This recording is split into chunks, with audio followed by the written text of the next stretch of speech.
নমস্কার। ভিডিওটা শুরু করব চিন্ময় কৃষ্ণ প্রভুর জেল মুক্তি অতি দ্রুত যাতে হয়, আমি একজন ভারতীয় নাগরিক হিসাবে বাংলাদেশ সরকারের কাছে আমি আবেদন জানাচ্ছি, সঙ্গে ঈশ্বরের কাছে আমি প্রার্থনা জানাচ্ছি। গত মঙ্গলবার 3 ডিসেম্বর কোর্টে মামলার শুনানি ছিল, কিন্তু দুঃখের বিষয় চিন্ময় কৃষ্ণ প্রভুর হয়ে যে সকল উকিল তার কেসটা দাঁড়িয়েছিল তারা কিন্তু কেউ উপস্থিত হতে পারেননি। কেননা যে সকল উকিল বাবুরা এই কেসের দায়িত্ব নিয়েছে প্রত্যেকেই আক্রান্ত, ফলে তারা কেউ কোর্টে যেতে পারেননি 3 তারিখে। তার পরবর্তী সময় কোর্ট চিন্ময় কৃষ্ণ প্রভুর কেসটাকে 1 মাস পিছিয়ে দিয়েছে, পরবর্তী ডেট 2রা জানুয়ারি। গতকাল 12টার পর থেকে, মানে দুপুর 12টার পর থেকে আমার কাছে বাংলাদেশি মানুষের প্রচুর ফোন এসছে, আমাদের ইন্ডিয়ার মানুষেরও অনেক ফোন এসছে। প্রত্যেকেই জানিয়েছে আপনি যে ভবিষ্যৎবাণী দিয়েছিলেন সেই ভবিষ্যৎবাণী সম্পূর্ণভাবে লেগে গেল। আমি এর আগের ভিডিওটাতে বলেছিলাম যে মঙ্গলবার যে কেসের শুনানি আছে, আমার গণনা অনুযায়ী মঙ্গলের প্রত্যন্ত দশা চলছে, মঙ্গল নিচস্থ, ফলে এই সময়কালে অর্থাৎ ডিসেম্বর মাস পর্যন্ত চলবে। এই সময়কালে চিন্ময় কৃষ্ণ প্রভুর জেল মুক্তি হওয়া অনেকটাই অসুবিধা আছে আমার গণনাতে। আমি এটা বলেছিলাম, সেই বিষয়ে অনেক মানুষ আমাকে ফোনে জানিয়েছে এবং পরবর্তীকালে কি হবে সেই সম্বন্ধে ভিডিও দেওয়ার জন্য অনুরোধ আমায় করেছে। আমি এই ভিডিওটার আগের ভিডিওটাতে চিন্ময় কৃষ্ণ প্রভুর জেল মুক্তির বিষয়ে আমি বিশদে আলোচনা করেছিলাম, তার আগের ভিডিওটাতেও আমি করেছিলাম। ঠিক এই ভিডিওটার আগের ভিডিওটায় আমি বলেছিলাম, হেডলাইনটা ছিল ভয়ঙ্কর গণনা জ্যোতিষীর, আপনারা দেখে নিতে পারেন। সেইখানে আমি বলেছিলাম যে ডিসেম্বর মাস পর্যন্ত যে সময়কাল চলেছে তাতে জেল মুক্তি হওয়ার বিষয়ে অসুবিধা আছে, এবং আমি এই হরস্কোপটাকে ভালো করে গণনা করে দেখেছি চিন্ময় কৃষ্ণ প্রভুর উপরে নতুন করে মামলা আসতে চলেছে। আমি অল্প আগে, এই ভিডিওটা করার অল্প আগেই আমি সংবাদ মাধ্যমে শুনলাম যে সাংবাদিক মারা গেছিল সেই সাংবাদিকের পরিবারকে দিয়ে, সরকার পক্ষ সেই সাংবাদিকের পরিবারকে দিয়ে একটা নতুন করে একটা মামলা করেছে 3 তারিখে। জেল মুক্তি তো হয়নি, উপরন্তু নতুন মামলা তার উপরে দেওয়া হয়েছে। নতুন মামলা যে আসতে চলেছে আমি আমার এই আগের ভিডিওটাতেই আমি জানিয়েছি। ভয়ঙ্কর গণনা জ্যোতিষীর হেডলাইন এটা ছিল, আপনারা দেখে নিতে পারেন। ঠিক তার একদিন বাদেই সত্যি সত্যি সরকারের পক্ষ থেকে চিন্ময় কৃষ্ণ প্রভুর উপরে মামলা করা হয়েছে, অর্থাৎ যেই সাংবাদিক মারা গেছিল তার পরিবারকে দিয়ে নতুন করে মামলা করিয়েছে। আমি অ্যাস্ট্রোলজার বেদান্ত জি, এই নতুন মামলা বিষয়ে আমি কিন্তু অনেক কালো মেঘ দেখতে পাচ্ছি, সিঁদুরে মেঘ দেখতে পাচ্ছি এই নতুন মামলার বিষয়ে। আমি কিন্তু ভালো কিছু দেখতে পাচ্ছি না। আমার এটা ইউটিউব চ্যানেলের কিছু গাইডনেস আছে, সেই গাইডনেসগুলিকে আমাকে মানতে লাগে। ফলে আমি একজন জ্যোতিষীর ভাষাতেই আমি আপনাদেরকে বলেছিলাম, জ্যোতিষীর শাস্ত্র মতেই গ্রহ নক্ষত্রের ওপরে নির্ভর করে আমি বলেছিলাম মঙ্গল কিন্তু যেরকম ভাগ্যপতি, আবার মঙ্গল কিন্তু দ্বিতীয়পতি, মঙ্গল কিন্তু নিচস্থ অবস্থাতে আছে। দ্বিতীয়পতি দিয়ে আবার মৃত্যুটাকেও কিন্তু হিসাব করা হয়। আমি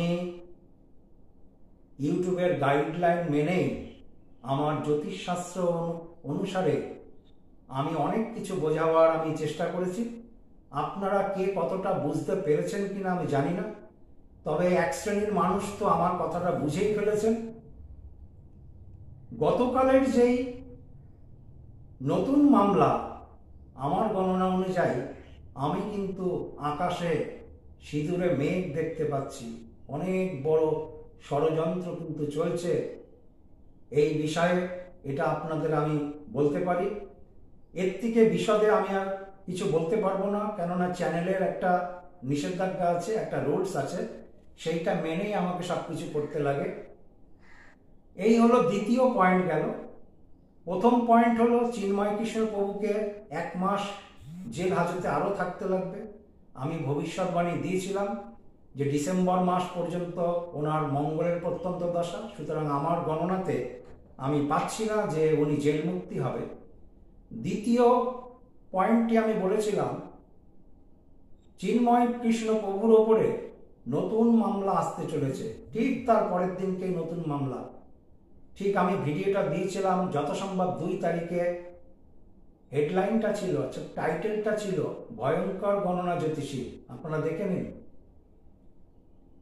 3 নম্বর আরেকটা পয়েন্ট আমি বলি, যেই সময় চিন্ময় কৃষ্ণ প্রভু অ্যারেস্ট হলো তার কয়েকদিনের মধ্যেই কিন্তু জেল হাজতে কারোকেই ঢুকতে দিচ্ছে না, উকিলদেরও দেখা করতে দিচ্ছে না চিন্ময় কৃষ্ণ প্রভুর সঙ্গে, এমনকি ইসকনের সন্ন্যাসীরাও না, বা তার কোনো কাছের মানুষ কারোকেই তার জায়গায় প্রবেশ করতে দিচ্ছে না সরকার।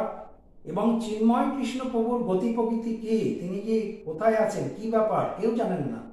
এই রকম একটা পরিস্থিতিতে আমি অ্যাস্ট্রোলজার বেদান্তজি, আমি জ্যোতিষশাস্ত্রকে নির্ভর করে বলেছিলাম চিন্ময় কৃষ্ণ প্রভুকে আগে যেই রুমটাতে রেখেছিল সেই রুমটাতে ছোট্ট একটা খাট দিয়েছিল।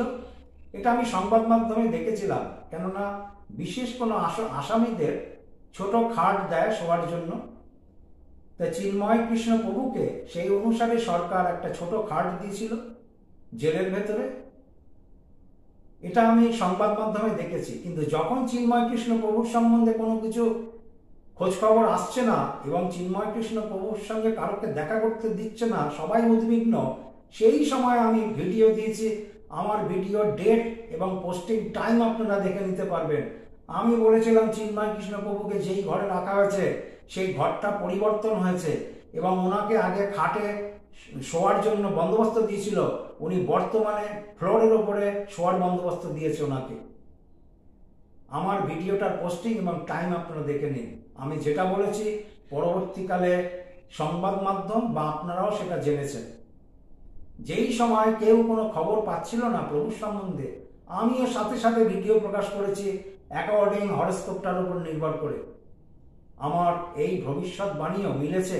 এবং আমি সঙ্গে আরেকটা কথাও বলেছিলাম, রুম চেঞ্জ হয়েছে, 1 নম্বর বলেছিলাম রুম চেঞ্জ হয়েছে। 2 নম্বর বলেছিলাম উনি আগে খাটে ওনাকে শয়ানোর জন্য দিয়েছে, এখন বর্তমানে উনি ফ্লোরে আছে, মিলেছে।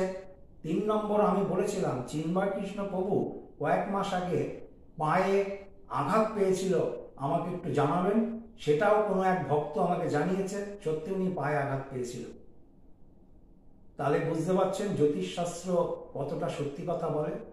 ভারতীয় মনি ঋষিরা এই জ্যোতিষশাস্ত্রের প্রচলন করেছিল অনেক গবেষণার মধ্যে দিয়ে, অনেক ধ্যান, অনেক জ্ঞান, অনেক গবেষণার মধ্যে দিয়ে জ্যোতিষশাস্ত্র উঠে এসেছিল ভারতীয় ঋষি মনি ঋষিদের মাথা থেকেই। সুতরাং তাদেরকে আমি প্রণাম জানাই। আমার ভিডিওগুলির আগের ভিডিওগুলি মিলিয়ে আমার আজকের ভিডিও সত্যতাটা আপনারা দেখে নেবেন। আমি আরেকটাও কথা সঙ্গে বলি, হিন্দু জাগরণ মঞ্চের যারা সক্রিয় সদস্য তারা কিন্তু তাদের অনেকেরই অ্যাড্রেস চেঞ্জ হয়েছে বর্তমানে।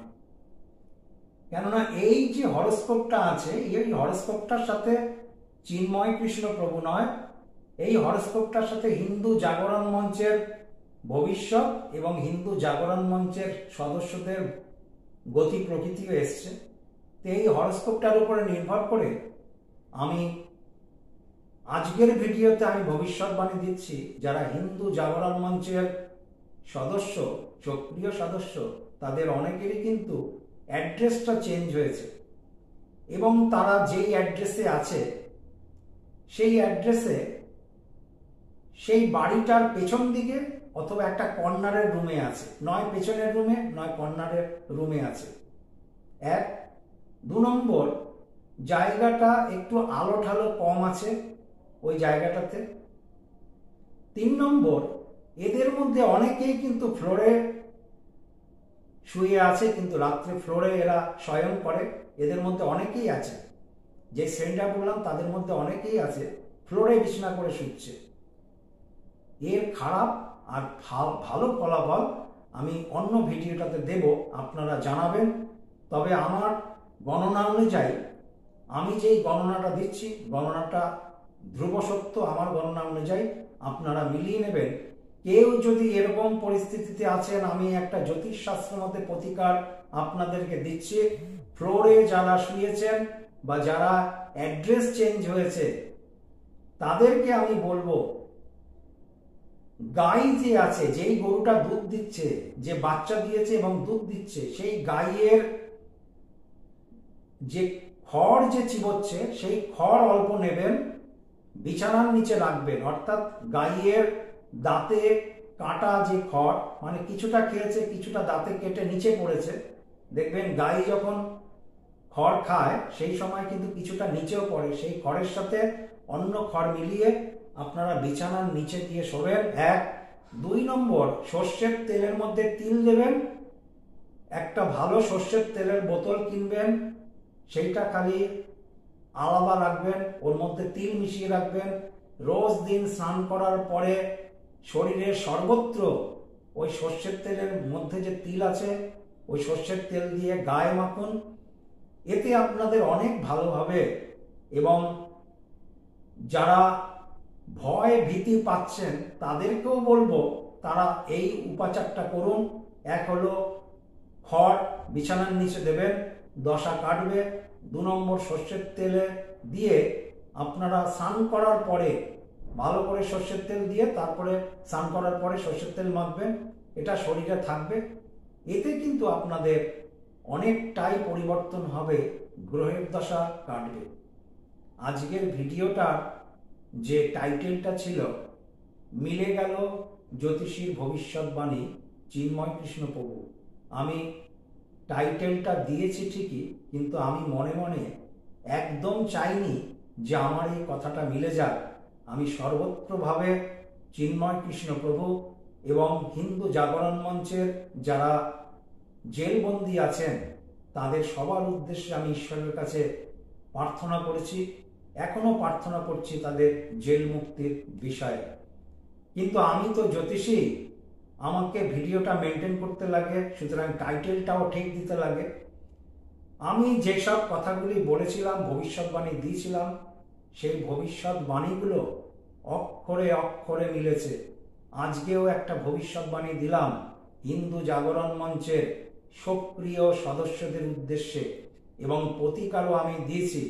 আমি আশা করছি আপনারা প্রতিকারটাকে মেনে চলুন, তাতে মনে অনেক শক্তি পাবেন এবং দশা কাটবে এবং ভয় ভীতিও আপনাদের মধ্যে থেকে কেটে যাবে। ফলে আপনারা অনেকটাই ঠিকভাবে চলতে পারবে।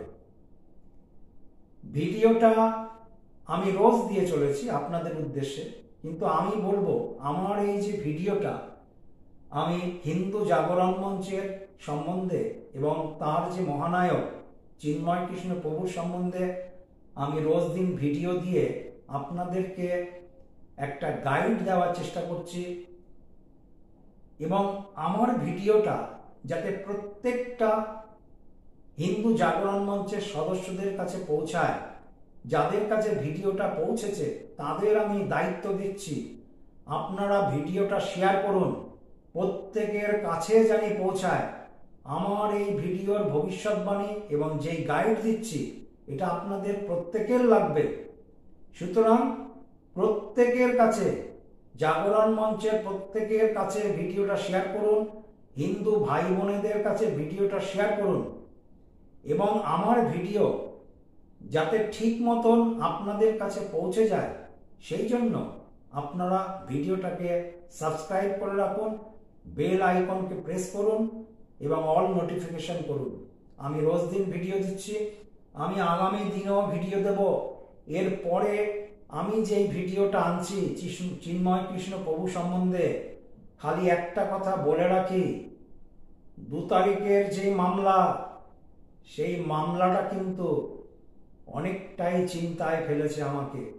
কেননা আমি আগের দুটো ভিডিওতে আমি অ্যাস্ট্রোলজিক্যাল দিক থেকে জ্যোতিষশাস্ত্রের ভাষাতে আমি বুঝিয়েছিলাম। আপনারা আমার কথাটা বুঝবার চেষ্টা করবেন, এর থেকে বেশি কিছু পরিষ্কার করে বলার জায়গা আমার নেই। কালকের পরশুদিনের যে ঘটনাটা ঘটেছে, নতুন মামলা, এই মামলা অনেকটাই চিন্তা বাড়িয়ে তুলতে পারে চিন্ময় কৃষ্ণ প্রভুর সম্বন্ধে এবং হিন্দু জাগরণ মঞ্চের সদস্যদের চিন্ময় কৃষ্ণ প্রভুকে নিয়ে তাদের চিন্তা বাড়তে পারে। আমি নতুন ভিডিও এর মধ্যেই প্রকাশ করব যে আগামী দিন কিরকমভাবে চলবে, কি হবে, সেই সম্বন্ধে আমি আপনাদেরকে পূর্ণ গাইড দেব। আমার ভিডিওটার উপরে লক্ষ্য করুন। যারা আমাকে বিশ্বাস করেন, আমাকে বিশ্বাস আমি করতে বলছি না, আমার ভবিষ্যৎবাণীটা মিলছে কিনা সেদিকে দেখুন। এক একজন এক এক রকম আমাকে মেসেজ দিচ্ছেন, ভিডিওটা ঠিক করে দেখুন, ওর মধ্যেই আপনারা উত্তর পাবেন। উত্তর চাইছেন, ভিডিওটা ভালো করে দেখলেই উত্তরটা পেয়ে যাবেন আমি কি বলতে চেয়েছি। সুতরাং ভিডিও ভালো করে দেখুন, সবার কাছে ভিডিওটা যাতে যায়, দায়িত্ব আপনাদের। কারণ আমার ভিডিওতে আমি একটা গাইডলাইন দিচ্ছি, এটা আপনাদের প্রত্যেকের ভালো হবে। সবাই ভালো থাকবেন, নমস্কার।